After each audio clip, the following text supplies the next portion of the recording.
كم قاعدة في بيتك؟ لكيف بيتك؟ اديني دليلك انت تاكل علشان انت تديناني. انت لا تاكل يعني هي انت لما بتعمل واحد مديك 10 جنيه وجابك مأجرك هنا. يا فريال يا نعم عشان ايه ما تخليش البص. لو انت عايزاني اعمل اي حاجه انا ممكن اعملها وقتك. عليا الصلاه ما احطها لك غير في قرطك الطلقه. اختصري على الصوت. ورينا اختصري حطها ورينا. اختصري قدامك عشان ما تقليش من نفسك يا فريال. انا مش هقل من نفسي. انا عايزه اشوفك هتعمل ايه. اختصري عشان ما تقليش من نفسك. لم زباينك. عليا الطلاق ما لسه ربنا ما نزلوا على الارض. العتمه كلها يقدر يطلع واحد من الناس ده. لا يقدر يطلع واحد يقدر يطلع اثنين.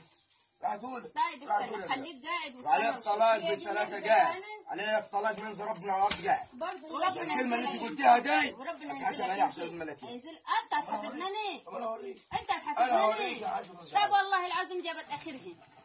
قوم يا انت وهو من هنا. قوم من هنا. مين اللي جوه؟ قوم مين يا اللي جوه انت على الصوب؟ مين هو اللي جوه فرال على الصوب؟ عايزين جوه. يا فرال اختصر اللي بقولها لك. لا على الصوب. لا وريني تعمل ايه. انا بقولها لك على الصوب. عادي ما يهمني. اختصر. والله العظيم اللي انت هتعمله ده لا يا عم في ايه اللي انت عايز تعملوه اوعى تفتكر ان انت بتعمله ده مرجل. تفهمي بس عايزه تصور عايز تعمل اي حاجه انا شغال لك التصوير وصور. على فكره بالك فيها حكومه وفيها قانون.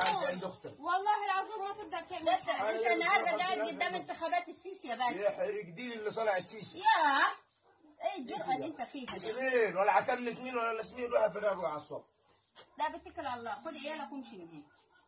هروح فرار؟ لا مش هروح انا قاعده في بيتي انت اللي تروح. وانا قاعد في البيت.